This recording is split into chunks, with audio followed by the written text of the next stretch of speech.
최근 한국인들이 태국 전역을 눈물바다로 만들고 있는데요. 이번 올림픽에서도 2명의 태권도 영웅이 태국에게 잠 못 드는 밤을 선사하고 있죠. 현재 태국의 수도 방콕이 들썩이고 있습니다. 2024년 8월의 야심한 밤, 도시 전체가 거대한 축제의 장으로 변모한 듯했습니다. 거리마다 사람들로 넘쳐났고 그들의 눈빛에는 기대와 열정이 가득했습니다. 마치 국경일이나 대규모 축제가 열린 것 같은 분위기 속에서 태국 시민들은 한 목소리로 함성을 지르고 있었는데요. 무슨 일일까요?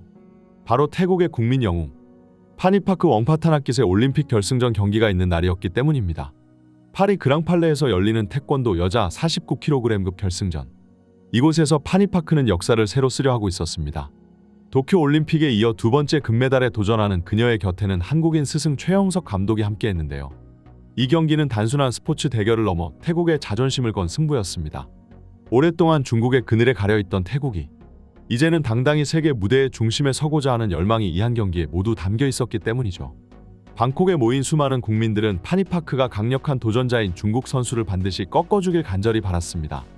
경기가 시작되자 방콕의 거리는 숨죽인 채 경기를 지켜보고 있었는데요. 파니파크의 모든 행동마다 도시 전체가 숨을 고르는 듯했고 그녀가 점수를 얻을 때마다 함성이 하늘을 찔렀습니다. 지난 대회 우승자다운 면모를 보이며 파니파크는 뛰어난 기술을 앞세워 빠른 움직임과 정확한 공격으로 상대를 몰아붙였습니다. 그녀의 발차기는 마치 태국의 의지를 대변하듯 날카롭고 강했으며 방어태세는 나라의 자존심을 지키려는 듯 단단했습니다. 그야말로 번개처럼 날카로운 발차기와 철벽 같은 방어로 경기를 주도해 나갔습니다. 최영석 감독은 마치 체스 그랜드마스터처럼 침착하게 경기를 읽어내며 파니파크에게 필요한 조언을 아끼지 않았습니다. 그의 지도 아래 파니파크는 마치 춤을 추듯 우아하면서도 강력한 움직임으로 상대를 압도해 나갔습니다. 중요한 순간마다 최 감독의 적절한 지시가 파니파크의 경기력을 끌어올렸습니다. 경기 중반, 파니파크의 날카로운 돌려차기가 상대의 몸통을 정확히 가격하며 중요한 득점을 올렸습니다. 이 순간부터 그녀는 리드를 굳히기 시작했고 경기의 흐름을 완전히 장악했습니다. 시간이 흐를수록 중국 선수의 표정에는 초조함이 역력했고 반면 파니파크는 더욱 침착하게 경기를 이끌어갔습니다. 경기의 막바지, 중국 선수의 마지막 반격이 시작되었지만 파니파크의 집중력은 흔들리지 않았고 그녀의 눈빛에는 승리에 대한 확신이 빛나고 있었습니다. 그녀는 마지막 순간까지 집중력을 잃지 않고 경기를 자신의 페이스로 끝까지 유지했습니다. 마침내 종료를 알리는 신호와 함께 방콕은 물론 태국 전역에서 환호성이 터져나왔습니다. 파니파크가 자신의 2번째 올림픽 금메달을 획득하는 순간이었습니다. 태국 국민들은 그녀의 승리를 열광적으로 축하했고 이 승리는 단순한 스포츠 승리를 넘어선 국가적 자부심의 상징이 되었는데요. 그리고 이 역사적인 순간 파니파크가 보여준 돌발 행동은 전 세계를 놀라게 했습니다. 금메달이 확정되자 그녀는 스승인 최영석 감독에게 달려가 포옹했고 곧이어 무릎을 꿇고 큰 절을 올렸습니다.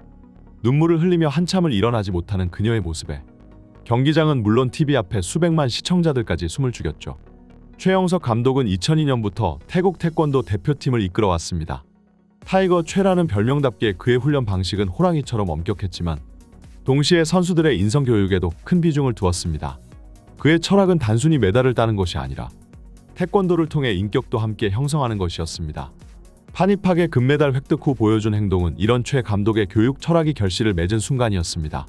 그녀는 승리의 기쁨 한가운데서 스승인 최 감독에게 한국식으로 큰 절을 올린 장면은 단순한 승리의 세리머니를 넘어 태권도가 지닌 예절의 정신을 전 세계에 알리는 순간이 되었습니다. 파니파크는 경기 후 인터뷰에서 오늘 이 자리에 설 수 있었던 것은 모두 최 감독님 덕분이라며 감사의 마음을 전했습니다. 그녀는 감독님은 저에게 단순히 태권도 기술만 가르쳐 주신 게 아니라 삶의 철학과 태권도의 진정한 정신을 심어주셨다고 말했는데요. 사실 파니파크는 부상으로 인해 은퇴를 고려했던 순간이 한두 번이 아니었다고 합니다. 발목과 고관절에 문제가 많아 더 이상 몸이 예전 같지 않다고 하였죠. 그러나 도쿄 올림픽 이후 대표팀을 떠나려던 파니파크를 불러 세운 것이 바로 최영석 감독이었는데요. 최영석 감독은 프랑스 올림픽 때까지만 열심히 해보자며 파니파크에게 라스트 댄스를 권유했고 4년간의 피땀 노력으로 인해 파니파크는 마침내 신화를 써내리며 태국의 전설적인 스포츠 영웅으로 자리에서 물러날 수 있게 되었습니다. 이는 태권도가 단순한 스포츠를 넘어 하나의 인생 철학으로 자리 잡았음을 보여주는 증거였습니다.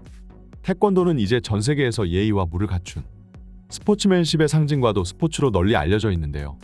태권도는 무기를 사용하지 않는 무술이자 자기 수양의 수단입니다. 훈련 중에는 근육과 유연성뿐만 아니라 인내심, 규율, 예의 및 존중도 함께 길러나가죠. 이것이 태권도가 단순한 운동이 아닌 심신을 단련하는 종합격투기라고 여겨지는 이유 중 하나인데요. 태권도를 가르치면 훌륭한 운동선수가 될 수 있을 뿐만 아니라 인격 형성에도 큰 영향을 끼치며 인생의 스승과도 같은 역할을 해주는 스포츠죠. 그렇기 때문에 최근 해외에서는 학부생들이 어린 아이들을 태권도장으로 보내는 것이 필수 코스로 여겨지고 있죠. 어린 나이에 밖에 나가서 뛰어놀게 하며 성장기 신체 발달에 큰 영향을 끼치고 호신술은 물론 올바른 인성과 상호 존중의 자세를 배우면서 아이들을 바른 성품을 가진 청년으로 자라나게 하는 데에 있어 태권도장을 보내는 것보다 더 효율적인 것은 없다는 반응이죠. 무엇보다 태권도의 세계화는 진입 장벽이 낮다는 점이 큰 부분을 차지하는데요. 운동할 때 비싼 장비가 필요하지 않기 때문에 경제 수준이 높고 낮음에 상관없이 어느 나라든 간의 학부모들이 큰 금전 부담 없이 아이들을 태권도장에 보낼 수 있죠. 최근 남자 58kg급에서 금메달을 딴 박태준의 스포츠맨십도 빼놓을 수가 없습니다. 박태준은 결승전에서 아제르바이잔의 마흐메도프를 상대로 승리의 금메달을 목에 걸었는데 이 과정에서 일어난 이슈가 논란이 되기도 했습니다. 마흐메도프가 경기 도중 부상을 입었고 통증을 느끼면서 서 있기조차 힘들어했을 정도이죠. 마고메도프는 다리를 절뚝이며 경기를 소화하기가 어려워 보였지만 경기를 포기할 수 없다는 듯 심판에게 경기를 계속할 수 있다는 신호를 보냈습니다. 당장 기권하더라도 이상할 게 없는 몸 상태로 보였고 그랑팔레를 채운 관중들은 마고메도프의 투지에 큰 박수를 보냈습니다. 그리고 박태준은 상대를 존중하여 부상 상태와 상관없이 전력으로 상대에게 달려들었습니다. 이 과정에서 몇몇 관중들은 야유를 보내기도 했는데요. 그러나 부상을 당했다 해서 오히려 동정심을 보이는 것은 스포츠에서는 더욱 상대를 모욕하는 행위라고 볼 수 있습니다.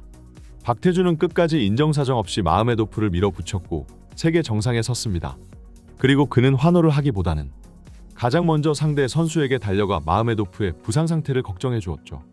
부축을 받고 상대가 경기장을 빠져나간 이후에야 비로소 태극기를 들고 기뻐했습니다.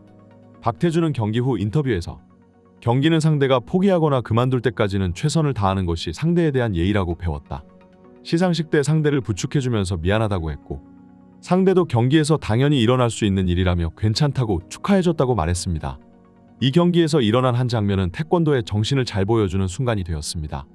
축구나 농구 등에서 종종 볼 수 있는 격앙된 항의나 거친 언행과는 대조적인 태권도의 모습은 많은 이들의 눈길을 끌었습니다. 특히 해외 네티즌들 사이에서 이래서 아이들에게 예의범절을 배우게 하려고 태권도를 가르친다는 반응이 줄을 이뤘는데요. 이는 태권도가 단순한 스포츠를 넘어 하나의 문화, 교육의 장으로 인식되고 있음을 보여줍니다. 태권도가 전 세계적으로 사랑받는 이유가 바로 여기에 있습니다. 강인한 정신력과 뛰어난 기량을 요구하는 무예이면서도 동시에 예의와 존중을 중시하는 문화를 가지고 있기 때문이죠. 이는 태권도가 단순한 격투기를 넘어 하나의 철학, 삶의 방식으로 평가받고 있기 때문입니다. 실제로 태권도의 세계적인 인기는 놀랍습니다. 세계 태권도 연맹의 회원국 수는 210개국으로 이는 세계에서 가장 인기 있는 스포츠인 축구를 주관하는 FIFA의 회원국 수인 211개국에 근접한 숫자입니다. 작년 세계선수권 대회에는 143개국에서 950명의 선수가 참가했을 정도로 태권도는 이제 전 세계적인 스포츠가 되었는데요. 이번 올림픽을 통해 태권도는 다시 한번 그 가치를 전 세계에 알렸습니다. 메달의 색깔을 넘어 태권도가 지닌 예의 정신, 인격 도야의 철학이 빛을 발했죠. 이는 태권도의 종주국인 대한민국의 문화적 자산이자 세계와 소통하는 창구로서의 역할을 다시 한번 확인하는 계기가 되었습니다. 앞으로도 다음 올림픽에서도 태권도 선수들의 활약이 기대됩니다. 하지만 그들이 보여줄 기량 못지않게 중요한 것은 그들이 체현할 태권도의 정신일 것입니다. 강함과 부드러움, 승리에 대한 열정과 상대방에 대한 존중이 조화를 이루는 모습. 그것이야말로 진정한 태권도의 모습이 아닐까 싶습니다. 이번 영상은 여기까지입니다. 구독과 좋아요는 사랑입니다. 감사합니다.